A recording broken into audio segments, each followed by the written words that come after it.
একদিন একটি ছোট্ট খরগোশ বাগানে গাজর খেতে এসেছিল। খরগোশটার নাম ছিল কুট্টুস। কুট্টুস খুব মিষ্টি একটা খরগোশ, ওর মাথায় অনেক বুদ্ধি। এমন সময় বাগানে একটা শিকারী এসে পড়ে, কিন্তু কুট্টুস সেদিকে নজর দেয় না। সেই ফাঁকে শিকারী কুট্টুসকে ধরে ফেললো। কুট্টুস প্রথমে ভয় পেলেও তারপর নিজেকে শান্ত করে নিল। তারপর কুট্টুস শিকারীর হাত থেকে নিজেকে বাঁচানোর জন্য একটা প্ল্যান তৈরি করলো।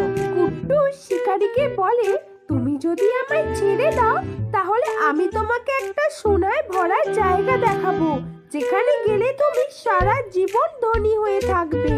চুক্তির কথা শুনেই শিকারী তো বেজায় লোভী হয়ে উঠলো। সে বলল, জায়গাটা কোথায়? আমাকে জায়গাটা এক্ষুনি দেখাতে হবে।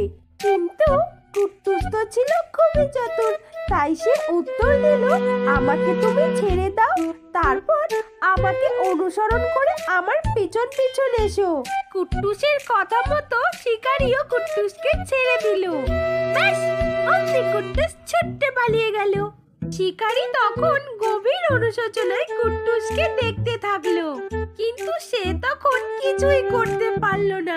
তাই সে দাঁড়িয়ে দাঁড়িয়ে কাঁদতে শুরু করে দিল। এই গল্পের নীতি কথা হলো, ধৈর্যশীলতা আপনাকে প্রতিটা পরিস্থিতিতে সাহায্য করবে।